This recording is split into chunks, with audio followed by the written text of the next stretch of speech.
बिस्मिल्लाहिर्रहमानिर्रहीम। अस्सलाम वालेकुम viewers and welcome back to my channel.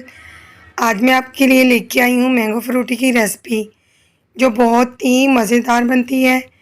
आप इसे मैंगो जूस भी कह सकती हैं या मैंगो का शरबत भी कह सकती हैं। इसका टेस्ट बिल्कुल माज़ा जूस की तरह होता है, बहुत ही मज़ेदार बनती है और बहुत ही रिफ़्रेशिंग ड्रिंक है। तो चलते हैं इसको बनाना स्टार्ट कर लेते हैं। यहाँ पर मेरे पास 2 अदद मैंगोज़ हैं। आप अपने टेस्ट के हिसाब से कोई सा भी मैंगो ले सकते हैं। सबसे पहले हम इनका पल्प निकालेंगे, अच्छी तरह से इसका छिलका रिमूव कर लेंगे। हमें इसका पल्प चाहिए। एक ब्लेंडिंग जग लेंगे, इसके अंदर सारा पल्प ऐड करेंगे और आधा कप पानी का शामिल करेंगे और इसे रोटेट करेंगे। अच्छी तरह से हमने इसे रोटेट करना है ताकि अच्छी तरह से मिक्स हो जाए मैंगो। तकरीबन 3 मिनट के अंदर ये इस तरह से स्मूथ बन जाएगा। हमें इसका पल्प बनाना है, प्यूरी चाहिए हमें इसकी। अब हम इसको एक सॉस पैन में शिफ्ट करेंगे। इसके बाद हम इसके अंदर तकरीबन 1 कप के बराबर चीनी ऐड करेंगे। अगर आप मीठा कम पसंद करते हैं तो आप कम डाल सकते हैं। 1 कप ही हम इसके अंदर पानी शामिल करेंगे और फ्लेम को ऑन कर देंगे। हमने बिल्कुल बाहर जैसा मैंगो स्क्वाश बनाना है तो इसके लिए हमें इसे पकाना होगा। फ्लेम को ऑन कर दिया है, देखिए बबल्स आ रहे हैं तो इसने पकना स्टार्ट कर दिया है।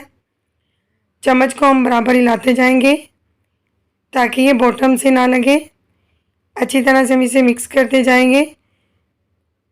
जब इस तरह से हम पकाते जाएंगे तो ये मज़ीद थिक होता जाएगा। ये पल्पी जूस होता है, बहुत मज़ेदार होता है।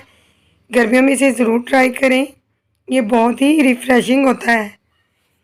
देखें जैसे जैसे हम पकाते जा रहे हैं तो इसका कलर कितना खूबसूरत होता जा रहा है। बिल्कुल नेचुरल कलर है इसका। हमारी प्योरी रेडी हो चुकी है तो हम इसकी फ्लेम को ऑफ़ कर देंगे।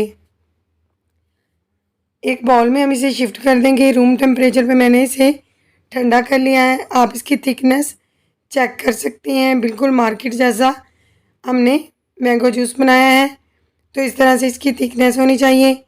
अब हम एक गिलास में बर्फ़ ऐड करेंगे और 3-3 चम्मच मैंगो पल्प ऐड करते जाएंगे इस तरह से।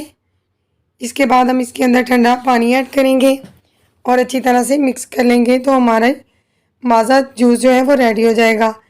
अगर आप इसका पल्प बनाकर फ्रीज़र के अंदर स्टोर करना चाहते हैं तो आप इसे स्टोर भी कर सकते हैं, ये बिल्कुल भी ख़राब नहीं होता। देखिए कितना ज़बरदस्त माशाल्लाह से कलर आया है, बहुत ही मज़े का बना है, ज़रूर ट्राई कीजिएगा। सो व्यूअर्स, अगर आपको मेरी रेसिपीज़ अच्छी लगती हैं तो मेरे चैनल को सब्सक्राइब कर लें, लाइक और कमेंट ज़रूर किया करें और मेरी वीडियोस को दोस्तों के साथ शेयर भी ज़रूर करें। मिलते हैं इंशाअल्लाह ताला किसी बहुत ही मज़े की यूनिक सी रेसिपी के साथ। अल्लाह हाफिज़।